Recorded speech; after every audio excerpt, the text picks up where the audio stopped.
નમસ્કાર મિત્રો, આજે આપણે વિદ્યા ભારતી સ્કૂલની અંદર આવ્યા છીએ અને સ્કૂલની અંદર ગીર ગાયની ગૌશાળા છે.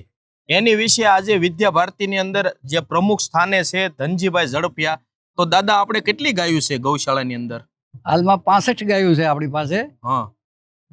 અને આમ તો ગૌશાળા જ્યારે શરૂ થઈ ત્યારે 10 ગાયોથી થયેલી, પણ ધીરે ધીરે ગાયોનો વેલો વધ્યો અને ખૂબ સારી રીતે આપણે એમાં પરિવર્તન લાવ્યા કે સામાન્ય ગાયોમાંથી આજે આપણે ગીર ગાય સુધી એને લઈ ગયા છીએ.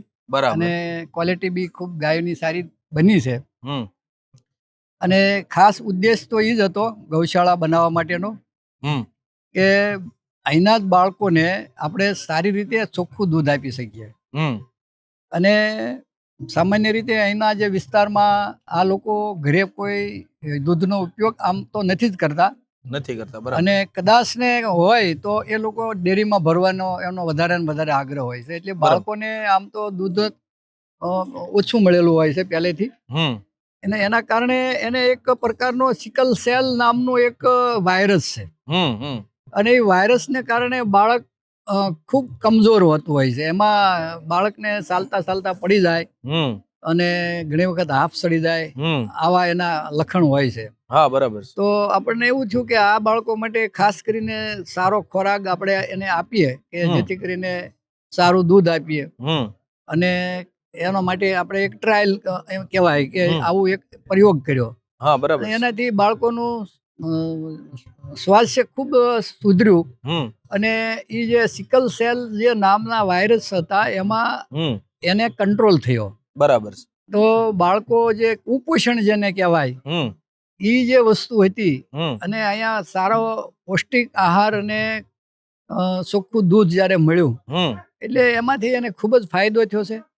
અને ભણવામાં પણ એમની સવારે સમજી લો કે દિનચર્યા જે છે એ સવારે 5 વાગે ઉઠી અને રાત્રે 10 વાગે સૂતા હોય છે.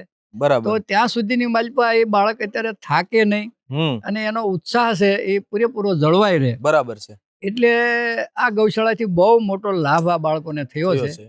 અને બસ આટલા હાટું જ આ ગૌશાળા આપણે અહીંયા કરવામાં આવી. બરાબર. અને બહુ સારી રીતે અમારી ગૌશાળા અમે અહીંયા ચલાવી રહ્યા છીએ. અને ફક્ત ને ફક્ત બાળકોને સારું પોષણ આપવા માટે આ મારી યોજના છે. સંખ્યા કેટલી છે દીકરા દીકરીની દાદા? આજ સુધી સમજી લો ને કે ગયા વર્ષ સુધી તો અમારી પાસે 300 ની સંખ્યા હતી. એમાં 200 દીકરી હતી અને 100 દીકરા હતા. બરાબર. પણ હવે અમારી પાસે આજની તારીખે હાલમાં 400 સંખ્યા દીકરીઓની છે આજે. બરાબર છે. અને હવે અમારી ગૌશાળા એમાં શું થયું છે, થોડી ગાયો સંખ્યાના હિસાબે અત્યારે દૂધ ઓછું પડે છે. બરાબર. તો અમારે એ દૂધ અમારે બહારથી ડેરીમાંથી લાવવું પણ પડે છે. બરાબર. અત્યારે હાલમાં આટલી ગૌશાળા પૂરતી નથી. હવે ભવિષ્યમાં વિચારીએ છીએ કે હવે ગૌશાળાને કેવી રીતે મોટી કરવી. હા, બરાબર. અને એની જે વ્યવસ્થા છે એ કેમ જળવાય એને ધ્યાનમાં રાખીને કરશું. થશે તો હવે તો હરી ઈચ્છા બળવાન. હા, બરાબર છે, એવું કહેવાય. બરાબર છે. બહુ સરસ કાર્ય કરી રહ્યા છે વિદ્યા ભારતી સ્કૂલની અંદર. કાકડકુઈ ગામ, તાલુકો નેત્રંગ અને જિલ્લો ભરૂચ. ખૂબ ખૂબ ધન્યવાદ.